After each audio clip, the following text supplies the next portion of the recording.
Hello guys, welcome back to Nanda's channel. ಎಲ್ಲರಿಗೂ ಗುರು ಪೌರ್ಣಮಿ ಹಬ್ಬದ ಆರ್ಥಿಕ ಶುಭಾಶಯಗಳು. ಗುರು ಬ್ರಹ್ಮ ಗುರು ವಿಷ್ಣು ಗುರುದೇವೋ ಮಹೇಶ್ವರ ಗುರು ಸಾಕ್ಷಾತ್ ಪರಬ್ರಹ್ಮ ತಸ್ಮೈ ಶ್ರೀ ಗುರವೇ ನಮಃ. ಎಲ್ಲರಿಗೂ ಒಳ್ಳೆಯದಾಗಲಿ. ಸದಾ ಬಾಬಾರವರ ಆಶೀರ್ವಾದ ಎಲ್ಲರ ಮೇಲೂ ಇರಲಿ ಅಂತ ಆಶಿಸುತ್ತಾ, ಪ್ರತಿ ಗುರುವಾರ ತಪ್ಪದೇ ನಾನು ಶ್ರೀ ಸಾಯಿ ಸಚ್ಚರಿತ್ರ ಪುಸ್ತಕವನ್ನು ಓದುತ್ತೇನೆ.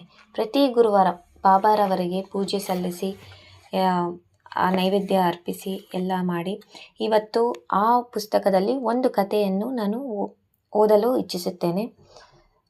ಭಕ್ತರ ಅನುಭವಗಳು ಅಂತ ಒಂದು ಕತೆ ಇದೆ, ಸಣ್ಣ ಕತೆ, ಅದನ್ನು ಹೇಳ್ತೇನೆ.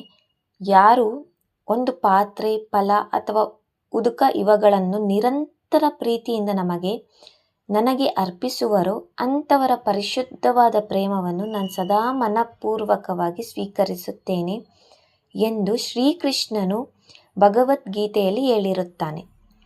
ಹೀಗೆ ಬಾಬಾರವರಿಗೆ ಏನಾದರೂ ಒಂದು ಪದಾರ್ಥವನ್ನು ಭಕ್ತಿಯಿಂದ ಅರ್ಪಿಸುತ್ತೇನೆಂದು ಮನಪೂರ್ವಕವಾಗಿ ಹೇಳಿಕೊಂಡು ನಂತರ ಅದನ್ನು ಮರೆತರೆ ಅವರು ಅದನ್ನು ಜ್ಞಾಪಿಸಿ ತೆಗೆದುಕೊಳ್ಳುತ್ತಿದ್ದರು ಮತ್ತು ಆಶೀರ್ವದಿಸುತ್ತಿದ್ದರು.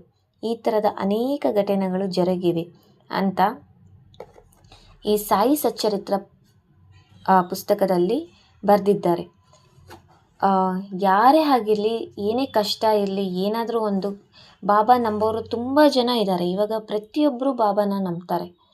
ನಾನು ಹೇಳೋದೇನೆಂದರೆ, ಏನೇ ಕಷ್ಟ ಇರಲಿ, ನಮಗೆ ಬಾಬಾ ಮುಂದೆ ಕೂತು ಈ ಸಾಯಿ ಸಚ್ಚರಿತ್ರ ಬುಕ್ಕನ್ನು ಒಂದು 5 ನಿಮಿಷ ಕೂತ್ಕೊಂಡು ಓದಿ, ನಮ್ಮ ಮನಸ್ಸು ಫುಲ್ಲು ನಿರಂತರವಾಗ್ತದೆ. ಅಂದರೆ ತುಂಬ ಪ್ರಶಾಂತವಾಗಿರುತ್ತೆ. ಅಷ್ಟು ಚೆನ್ನಾಗಿರುತ್ತೆ ಸಾಯಿ ಸಚ್ಚರಿತ್ರ ಪುಸ್ತಕ. ಯಾಕಂದರೆ ಅವ್ರ ಜೀವನ ಏನೇನು ನಡೆದಿದೆ, ಅವರು ಭಿಕ್ಷೆ ಬೇಡಿ ಬದುಕಿರೋದಾಗಲಿ, ಪ್ರತಿಯೊಂದೂ ಇದರಲ್ಲಿದೆ ಪುಸ್ತಕದಲ್ಲಿ. ನಾನು ಪ್ರತಿ ಗುರುವಾರನೂ ಒಂದು ದಿನ ಕೂಡ ಸಹ ಮಿಸ್ ಮಾಡದೆ ಸಾಯಿ ಸಚ್ಚರಿತ್ರ ಬುಕ್ಕನ್ನು ಓದ್ತೀನಿ.